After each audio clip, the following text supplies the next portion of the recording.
you very much, Chair. It's a pleasure to serve under your chairship, and I thank the member for Basingstoke for bringing this debate and giving me a chance to talk about the Alton estate in Roehampton in my constituency. It's also a pleasure, as always, to follow on from the member for Strangford, who always brings wisdom and flavour of Northern Ireland to every debate, which I fully appreciate. The Alton estate in Roehampton in my constituency is home to over 13,000 people. It's one of the largest housing estates in the country, and it was built in 1954. It's a very beautiful area. It's right next to Richmond Park. It's got some listed stilt blocks designed by Corbusier, and very much a beautiful estate and a fantastic community. And I'm so proud to be the MP for Roehampton. But it's been run down for too long, this estate. It's an area of high deprivation. It's an area of high health inequalities from one side of my Putney constituency to the other. In the Alton, there's a 10-year life expectancy difference, and it suffers from poor transport links. This uncertainty was this failure of this estate was recognised in 2010 by the then Conservative Council of Wandsworth, who said, yes, we need to do some regeneration and we will look into this.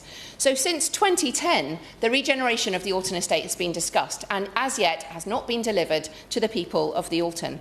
There was a very unpopular plan that was developed by the Conservative Council, but widely not liked. The regeneration, having a regeneration, very much wanted, but not this plan. The developer pulled out of that during COVID, pulled out from all the regenerations that it was doing in London, which left the Labour Council, when it came in 2022, to look again at the regeneration. They became the developer, so the council became the developer, and I think that's really key to the success of this plan so far. They employed the HTA Architecture and Design company, which did a community co-design, really stripped it back, talked to people, and have got a really good plan that the community really like.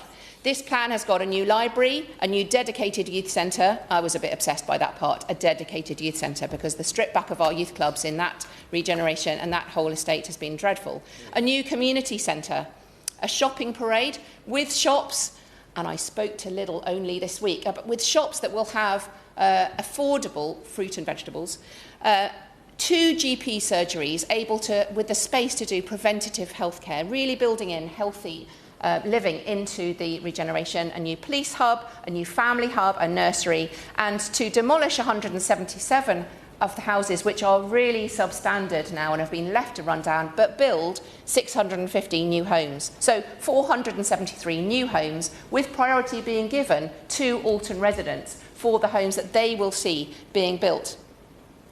The largest regeneration ballot ever in this country was held last October, and the people on the Alton estate voted by 82% for this plan. It's an overwhelming majority, a real yes vote to the plan.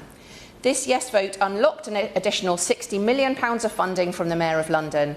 I'm very disappointed that the Conservative opposition then campaigned against the Alton Renewal plan. Now, a couple of months ago, we had the local elections, and the Conservatives now run Wandsworth Council. It was by 28 councillors to 29, so a very small margin. And I really hope that the new council will understand how important this regeneration is to the people of the Alton and will go ahead with the plan. They won't do a whole new round of consultation. They won't do lots of cutbacks or reduced amount to this regeneration, and they will keep the amount of social housing in the plan.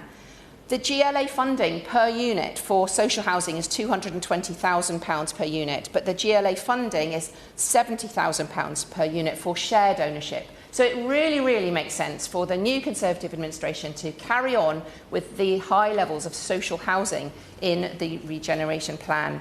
I recently met with the new Cabinet Member for Housing at Wandsworth Council, and I made very clear the residents' very strong view that the full plan is needed. He hasn't said he's going to cut it back, but I just am very worried that he might. So I hope that the Minister will lend full support to the Alton Renewal project.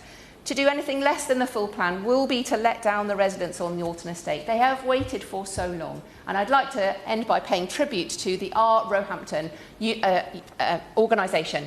Our Roehampton provide an amazing support, bringing together brilliant people across the estate to really bring about community, social cohesion to the estate.